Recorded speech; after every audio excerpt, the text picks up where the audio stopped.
तरीन रात सब खां आला रात लैलतुल क़द्र जी रात है। लैलतुल क़द्र जी रात अहिड़ी त बुलंद ऐं बाला मकाम वारी है जो जंहिंखे अल्लाह बार बार कुरान मजीद में ज़िक्र फरमायो है।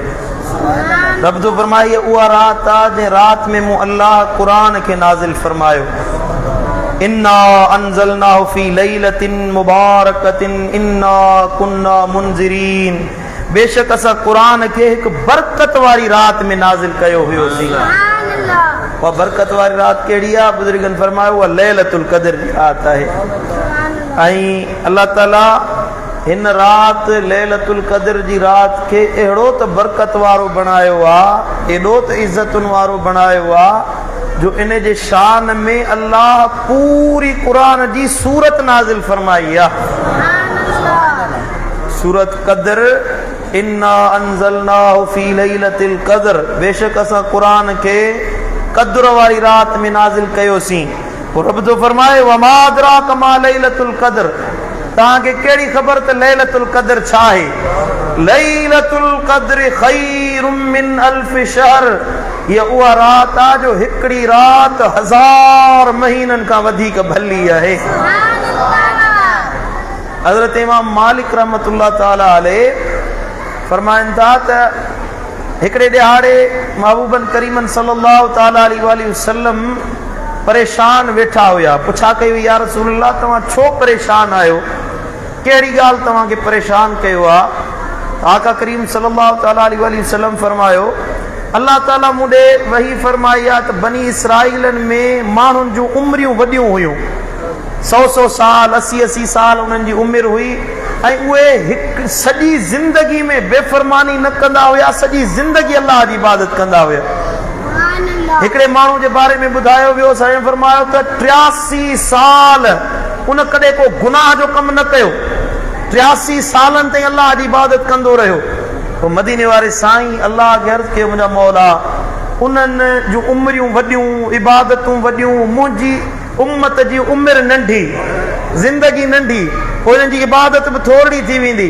अल्लाह सूरत क़द्र नाज़िल फरमाई। रब फरमाया महबूब दिलगीर न थी, परेशान न थी, तुंहिंजी उम्मत खे मां अल्लाह अहिड़ी रात थो अता कयां, अहिड़ी रात थो अता कयां जागंदा हिकिड़ी रात जे लाइ, इबादत हिकिड़ी रात में कंदा, मां अल्लाह उनखे 83 सालनि जी इबादत जेतिरो अजर ऐं सवाब अता कंदो। वरी जो सुभान अल्लाह, सुभान अल्लाह। पोइ साईं करीम सल्लल्लाहु अलैहि वसल्लम फरमायो पोइ अल्लाह ताला इहा रात लैलतुल क़द्र जी मूं मोहम्मद करीम खे इनाम में अता फरमाए। सुभान अल्लाह। मुंहिंजा मिठा हीअं जहिड़ो नालो अथसि लैलतुल क़द्र माना क़द्र वारी रात, त इन जो तव्हां बि ईअं क़द्र कयो, छो त का मामूली रात नाहे। हीअ उहा रात आहे जंहिं रात में अल्लाह जा मलाइक लहंदा आहिनि। ततनज़्ज़लु अलैहिमुल मलाइकतु। अल्लाह जो कुरान तो फरमाए तनज़्ज़लुल मलाइकतु वर्रूह फीहा। हिन रात में मलाइक बि लहंदा आहिनि, जिब्रील अमीन बि लहंदो आहे।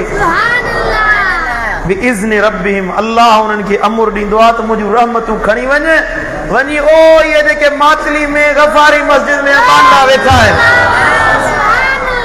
पोइ मदीने वारो साईं तो फरमाए त इज़ा कानत लैलतुल क़द्र, जॾहिं लैलतुल क़द्र जी रात ईंदी आहे, नज़ल जिब्रील अलैहिस्सलाम फी कबकबतिन मिनल मलाइका। वो अल्लाह जे मलाइकनि जी फौज सां गॾु आसमान तां हेठि लहंदो आहे, वॾो जमे गफ़ीर वठी लहंदो आहे। आका करीम फरमायो युसल्लून व युसल्लिमून अला कुल्लि अब्दिन काइमिन औ काइदिन यज़कुरून अल्लाह। जेके बीठा आहिनि, जेके वेठा आहिनि, उथंदे वेहंदे रब जो ज़िक्र था कनि पिया, अल्लाह जा मलाइक जिब्रील सूदो अचे उन्हनि ते सलाम कंदा आहिनि, उन्हनि ते पंहिंजूं रहमतूं वसाईंदा आहिनि। हत्ता के को कमरनि में वेठो हुजे, मस्जिदुनि में वेठो हुजे, मदीने वारे साईं फरमायो समुंडनि में, ॿेड़ियुनि में अंदरि वेठा हूंदा आहिनि न बाना, उन्हनि ते बि मलाइक ईंदा आहिनि त मदीने वारे साईं जो आशिक हिते वेठो आहे, हिन जे मथां हिते बि रहमतूं नाज़िल कयूं। सुभान अल्लाह। साईं करीम सल्लल्लाहु अलैहि वसल्लम फरमाए यक्सुरु फिया नुज़ूलुल मलाइका वल बरकतु वर रहमतु। इन रात में अल्लाह ताला कसरत सां बरकत नाज़िल कंदो आहे, कसरत सां रहमत नाज़िल कंदो आहे ऐं कसरत सां अल्लाह जा मलाइक नाज़िल थींदा आहिनि। ऐं मदीने वारे साईं फरमायो त एतिरा मलाइक लहंदा आहिनि, एतिरा मलाइक लहंदा आहिनि जो ज़मीन ते एतिरा पत्थर न आहिनि, पत्थरियूं कंकरियूं पत्थर ज़मीन ते एतिरा न आहिनि जेतिरा लैलतुल क़द्र जी रात अल्लाह जा मलाइक ज़मीन ते लहंदा आहिनि। लाज़मिया मलाइक लहंदा त रहमत खणी ईंदा न, मलाइक ईंदा त इनायत खणी ईंदा न, मलाइक लहंदा त अल्लाह जे तरफ़ां महिरबानी जा चिठा खणी ईंदा, छोटकारे जा चिठा खणी ईंदा। पोइ ख़ुशि नसीब आहे उहो माण्हू जेको अल्लाह जे मलाइकनि जो इस्तक़बाल करे ऐं हीअ राति अल्लाह जी इबादत में गुज़ारे ॾेखारे। ऐं मदीने वारे साईं फरमायो त मन काम लैलतुल क़द्र ईमानन वहतिसाबा, जेको माण्हू नेकी जी नियत सां ईमानदारी सां सवाब जी नियत सां लैलतुल क़द्र जी राति जागी गुज़ारे, उन में नफिल पढ़े क़याम करे, गुफ़िर लहू मा तक़द्दम मिन ज़ंबिही, उन जी सॼी गुज़रियल ज़िंदगी जा गुनाह अल्लाह बख़्शे माफ़ फरमाए छॾींदो आहे।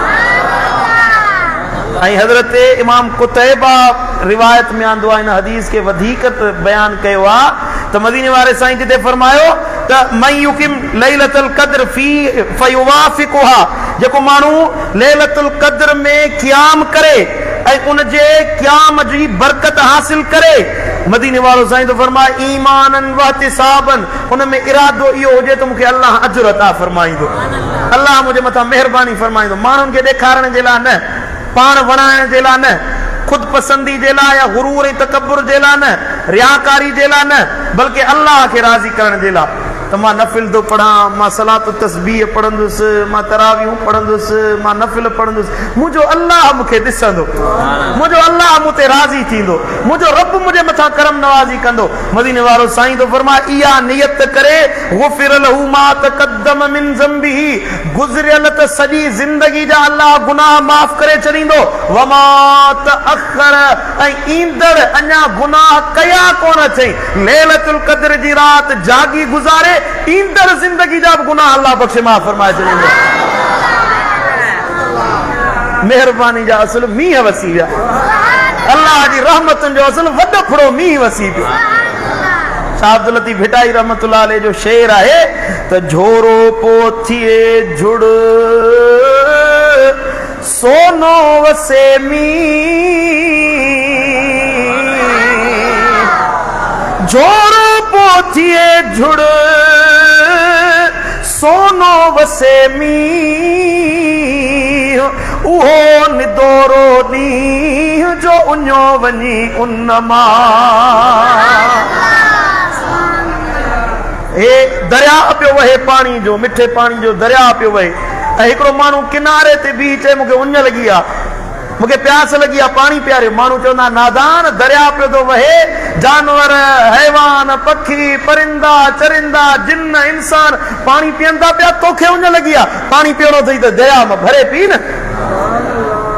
महबूबन करीमन सल्लल्लाहु तआला अलैहि वसल्लम फरमायो पोइ रमज़ान में लैलतुल क़द्र तलाश कयो। अल्लाह इन लैलतुल क़द्र खे रमज़ान में लिकाए छॾियो आहे, महफूज़ करे छॾियो आहे। ज़ाहिर करे हा त माण्हू बि उन ते एतमाद करे वेही रहंदा, बसि रमज़ान जी हिकिड़ी राति जागनि हा।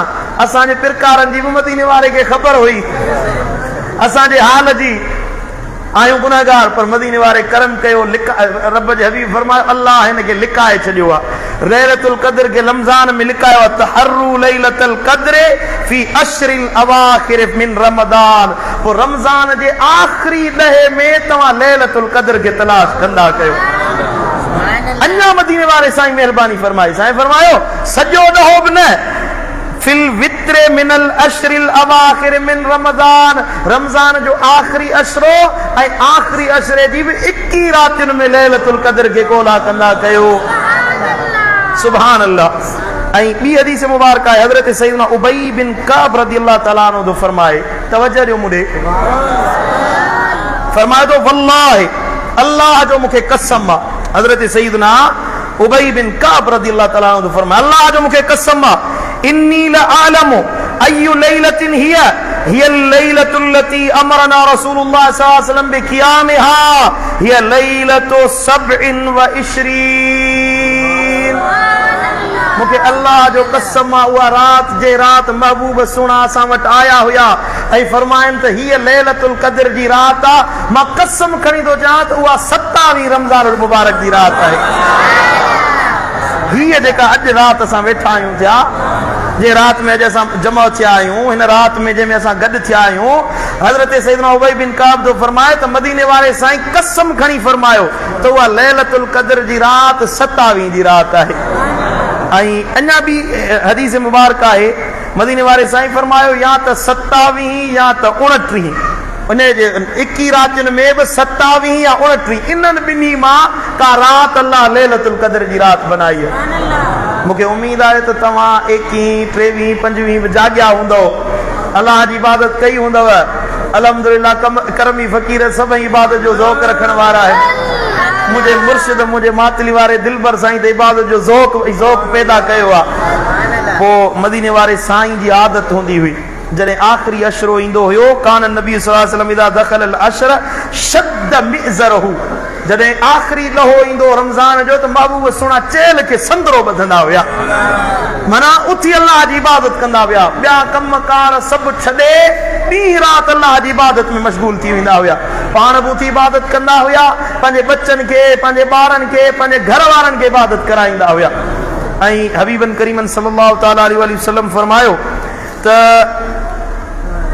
जेकॾहिं तव्हांखे लैलतुल क़द्र नसीब थी वञे त उन जी इबादत कयो उन में अल्लाह खे राज़ी कयो पर केॾो न बदनसीब आहे केॾो न बुछड़ो आहे केॾो न बदबख्त आहे माण्हू जंहिंजी ज़िंदगी में लैलतुल क़द्र आई ऐं उन जो क़द्र न कयो उन जो ख़्याल न कयो उन में इबादत न कई उन में बंदगी न कई अल्लाह खे राज़ी न करे सघियो अल्लाह खे परचाए न सघियो मदीने वारो साईं थो फरमाए इन खां वॾो ॿियो को बदबख्त इंसान आहे ई कोन्हे उम्मीद आहे त अल्लाह जो की रात खे असांजे लाइ लैलतुल क़द्र बणाईंदो अॼो की राति हीअ 27 रमज़ानुल मुबारक जी राति असांजे लाइ लैलतुल क़द्र बणबी भला जे लैलतुल क़द्र न बि हुजे रमज़ान जी राति त आहे न भला रमज़ान न बि हुजे हा त अल्लाह तबारक शरीक मेहरबान आहे न हज़ार मामलात हुजनि अल्लाह रमज़ान हुजे या शवाल हुजे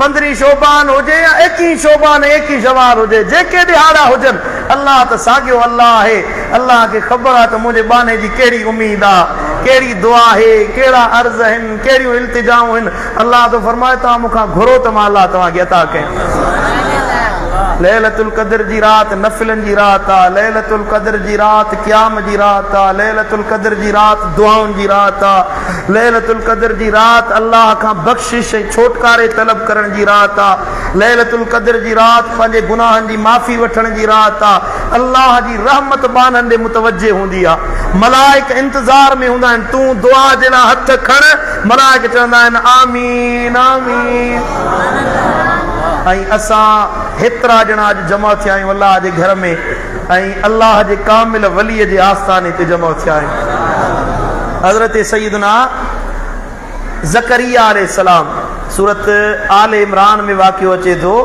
सैयदना ज़करिया अला नबीना अलैहिस्सलाम औलाद न पियो थिए हज़रत ज़करिया खे क़ुरान तो फरमाए पियो चए पियो त मुंहिंजी उमिरि वॾी थी वई आहे मुंहिंजी ज़ाल बि उन उमिरि खे वञी पहुती आहे जंहिंमें उनखे औलाद थी नथो सघे पोइ हज़रत बीबी मरियम जे आस्थाने ते आयो दरगाह मरियम ते आयो मेहराब मरियम में आयो बीबी मरियम जे आस्थाने ते बीही ॾिठई जो त बीबी मरियम वटि अणमुदाइता मेवा पिया अणमुदाइता मेवा रखिया हुया ओॾी महिल दुआ जे लाइ हथ कई मुंहिंजा मौला ओ हिन पानी जे आस्थाने ते जेकॾहिं तूं हिन खे अणमुदाइता मेवा ॾेई सघीं थो त मूंखे हिन मौसम में पुट अता करीं त तूं अल्लाह क़ादिर आहीं हाणे लफ़्ज़ आहिनि क़ुरान में हुनालिक दआ ज़करिया ओ उन मेहराब में हज़रत मरियम अलैहिस्सलाम जे दरगाह में उन आस्थाने उन हुजरे मरियम में जिते बीबी साईं इबादत कंदी हुई बीबी साईं बंदगी कंदी हुई मुराक़बो कंदी हुई नमाज़ पढ़ंदी हुई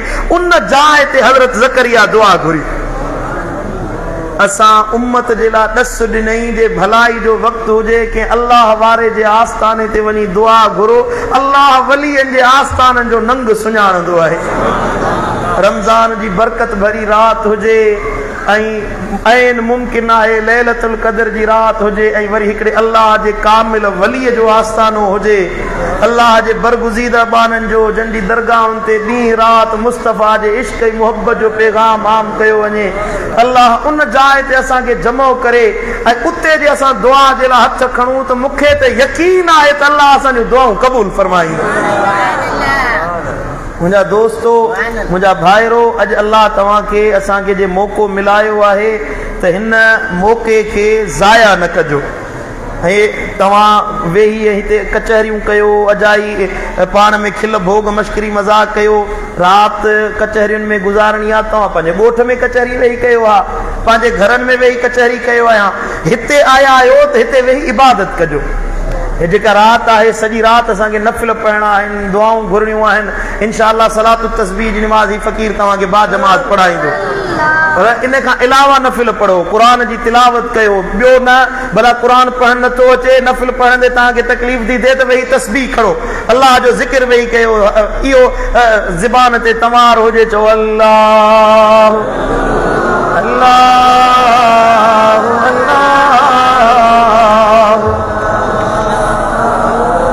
अल्लाह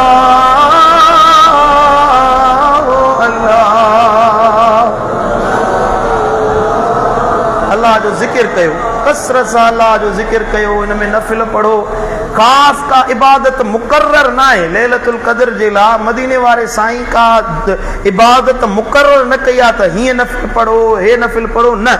बसि जेका शइ तव्हांखे अचे थी रुॻी अल्लाह जे दिलि खे माइल कयो, पंहिंजी दिलि खे अल्लाह ॾे मुतवजे कयो, पंहिंजो हीणो हाल पेश कयो, पंहिंजी आज़ी पेश कयो, पंहिंजी इनकसारी पेश कयो। अल्लाह जे साम्हूं तज़ल्ज़ुल हुजे, यानी पंहिंजी ज़िलालत माण्हू पेश करे त मुंहिंजा मौला मां हक़ीर आहियां, मां ज़ईफ़ आहियां, ऐं अल्लाह खे वॾो महसूस कराए, मुंहिंजा मौला तूं कबीर आहीं, तूं अकबर आहीं, तूं आला आहीं, तूं अरफ़ा आहीं। जे तूं पंहिंजे खज़ाननि मां मूं गुनहगार खे अता कंदे त तुंहिंजे खज़ाने में का खोट ईंदी ई कोन। ऐं केरु आहे जेको अल्लाह खां सवाइ दुआऊं क़बूल करे? ॿुधायो, क़ुरान थो फरमाए अम्मन युजीबुल मुत्तर इज़ा दआउ, केरु आहे जेको टुटल दिलयुनि जी दाह ॿुधंदो आहे? उहो अल्लाह आहे। मुंहिंजा दोस्तो, अॼु दुआऊं घुरंदासीं इंशा अल्लाह। ऐं मुंहिंजा क़िबला आलम ऐलान फरमाए विया हुया त इंशा अल्लाह तव्हांखे मदीने वारे साईं जे जुब्बे मुबारक जी ज़ियारत कराई वेंदी। बैतुल्लाह शरीफ जे उन चाबी मुबारक जेका तालो लॻल हुया दरवाज़े खे, उन ताले जी ज़ियारत कंदासीं, गिलाफ़े काबा जी बि ज़ियारत कंदासीं। ऐं उन सां गॾोगॾु जेको महबूब मुस्तफ़ा जे गुंबद ख़ज़रा जे अंदरि, मक़सूर शरीफ जे अंदरि जेको गिलाफ़ लॻल आहे, उन जी बि ज़ियारत कंदासीं। ऐं असां अहले सुन्नत व जमात वारा तबरुक जा क़ाइल आहियूं, बरकत हासिल करण जा। त जॾहिं अल्लाह जे कंहिं ख़ासि बंदनि जी का शइ हुजे, माण्हू उन मां बरकत हासिल करे त अल्लाह ताला उन्हनि जे ज़रिए ख़ैर ऐं बरकत अता फरमाईंदो आहे।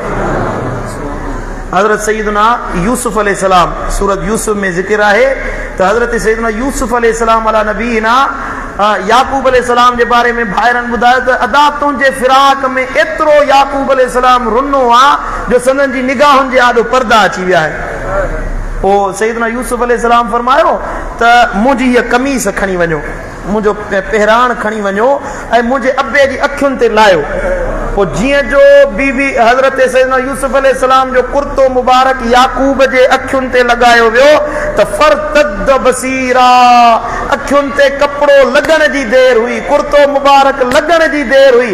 अल्लाह ताला हज़रत यूसुफ अलैहिस्सलाम जे अबे याकूब जूं अखियूं रोशन करे छॾियूं। सुभान अल्लाह।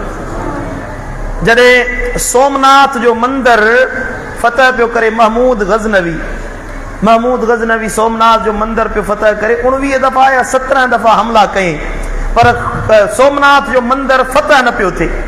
महमूद गज़नवी बार बार हमला कया, जबरदस्त हमला कया, वॾियूं वॾियूं मंजनीकूं खणी आयो, वॾा वॾा हथियार खणी आयो, जदीद टेक्निक इस्तेमाल कई उन ज़माने जी। पर सोमनाथ जो मंदिर एॾो मज़बूत हुयो, हिंदुनि जी आख़िरी पनाहगाह हुई ऐं उन में एतिरो त मज़बूती सां उन्हनि खे मुक़ाबिलो कयो जो 17 हमला नाकाम कया महमूद गज़नवी जा। पोइ महमूद गज़नवी हजरत सुल्तानुल आरिफीन हजरत अबुल हसन खरकानी रहमतुल्लाह ताला अलैह ईरान जो शहर खिरकान आहे, उते हजरत ख्वाजा ख्वाजगाह सिलसिले आलिया नक्शबंदिया जो इमाम आहे हजरत सैयदना अबुल हसन खरकानी रहमतुल्लाह अलैह। अबुल हसन खरकानी वटि वियो हुयो मिलण जे लाइ। पोइ हजरत सैयदना अबुल हसन खरकानी रहमतुल्लाह अलैह उनखे दुआ ॾिनी ऐं पंहिंजो कुर्तो मुबारक, कमीस मुबारक हजरत सैयदना अबुल हसन खरकानी जे हवाले कई कि हे जॾहिं तोखे ज़रूरत पए त तूं दुआ घुर्जे। हजरत अबुल हसन खरकानी जो कुर्तो खणी वियो। जेॾी महिल 17 दफ़ा हमलो कई कामयाब न पियो थिए, 18 दफ़ो हमलो करण वियो, ओॾी महिल खेमे में उहा संदूक खोली जेका हजरत अबुल हसन खरकानी ॾिनी हुयसि। पोइ पहिरां मुबारक सैयदना अबुल हसन खरकानी जो ॿाहिरि कढी, पहिरां कढी साम्हूं रखे दुआ जे लाइ हथ खे, हे मुंहिंजा मौला असां में हाल न आहे, असां में कुवत न आहे, हे तुंहिंजे वली सगोरे जो कुर्तो अथई मौला, इन जो वास्तो अथई, करीम रब असांखे सोमनाथ ते फतह अता फरमा। मुंहिंजा मौला हिन कुर्ते मुबारक जे सदके असांखे कामयाबी अता फरमा। उहो ॾींहुं थियो ज़ोहर नमाज़ अदा न थी आहे, अल्लाह ताला सोमनाथ ते मुस्लमाननि खे फतह अता फरमाई। फजर नमाज पढ़ी हमलो शुरू कयनि, ज़ोहर नमाज वञी बुतनि खे ड्राहे विच किले में अल्लाह अकबर जी सदा बुलंद करे ॾेखारियो। जॾहिं अबुल हसन खरकानी रहमतुल्लाह अलैह वटि महमूद गज़नवी आयो, पोइ तोहफ़ा तहाइफ़ खणी आयो कि साईं तव्हांजी दुआउनि सां अल्लाह ताला असांखे फतह याबी अता फरमाई आहे। हजरत महमूद गज़नवी के सुल्तानुल आरिफीन हजरत ख्वाजा अबुल हसन खरकानी फरमायो, महमूद असांजे कुर्ते जो सौदो सस्तो करे आहे, असांजे कुर्ते जो सौदो सस्तो करे आहे। महमूद तो रुगी सोमनाथ घुरियो हुयो जे उन वक्त दुआ घुरिया, मुंहिंजा मौला मूं महमूद के इन कुर्ते जे सदके सॼी दुनिया ते फतह याबी अता कर, अल्लाह सॼी दुनिया तुंहिंजे कदमनि में किराए छॾे। अल्लाह अकबर कबीरा। तवज्जो जो मुंडे महमूद गज़नवी जी के अल्लाह ताला अबुल हसन खरकानी जी कमीस जे सदके फतह याबी ॾेई सघे थो। उन जो कुर्तो साम्हूं रखे दुआ घुरे त अल्लाह दुआ क़बूल करे। लख अबुल हसन खरकानी मुझे दिलबर नबी जे कदमनि तां कुर्बान करे। लख अबुल हसन खरकानी जा फयूज़ मुझे मुस्तफा जे नूर नबूवत जे साम्हूं मांग पइजी वञनि। हज़रात नक्शबंद हुजनि या हज़रात कादरी हुजनि, सभिनी जूं बरकतूं मिलनि थियूं त गुंबद खज़रा वारे हबीब जे सदके उन मुस्तफा का उहे खैरात वठन था, तॾहिं अल्लाह उन्हनि खे बरकतूं अता करे थो। जे अबुल हसन खरकानी जे कुर्ते में इहो कमाल आहे जो महमूद गज़नवी जी दुआ क़बूल थिए, छा मोहम्मद मुस्तफा जो कुर्तो साम्हूं रखे असां दुआ घुरूं अल्लाह क़बूल कंदो कि न कोन कंदो? हा यकीन रखियो, यकीन। महबूबन जो कुर्तो मुबारक अॼु साम्हूं रखे त हिन अल्लाह जे कामिल वलीअनि जे आस्थाने ते इंशाअल्लाह दुआ घुरंदासीं, अल्लाह क़बूल फरमाईंदो। पंहिंजा जाइज़ मक़सद, पंहिंजा मतिलब अॻुवाट ई दिलि में तय कयो ऐं अल्लाह जे मुतवजे थियो त इंशाअल्लाह दुआ जे लाइ हथ खणंदासीं, उन में हे शयूं अल्लाह खां घुरंदासीं। इंशाअल्लाह मदीने वारे साईं जे सदके अल्लाह असांजा हर मक़सद पूरा फरमाईंदो, अल्लाह असांजूं दुआऊं क़बूल कंदो। इंशाअल्लाह 1 बजे वरी दोबारा महफ़िल कंदासीं। महफ़िल थींदी, अधु कलाक खनि बयानु थींदो, उन खां बाद में इंशाअल्लाह सलातु तस्बीह जी नमाज़ थींदी, उन खां बाद में दुआ थींदी, उन खां बाद में इंशाअल्लाह तव्हांजे लाइ सहरी जो इंतज़ाम कयो वेंदो। अल्लाह ताला शाल अमल जी तौफ़ीक़ अता फरमाए। हाणे जेको वक़्तु आहे उन में कचहरी अजाई डाड़ बटाक न जो वेही अल्लाह जी इबादत कयो, अल्लाह जो ज़िक्र कयो, नफ़िल पढ़ो, मस्जिद खे आबाद कयो त अल्लाह पंहिंजूं रहमतूं नाज़िल फरमाए।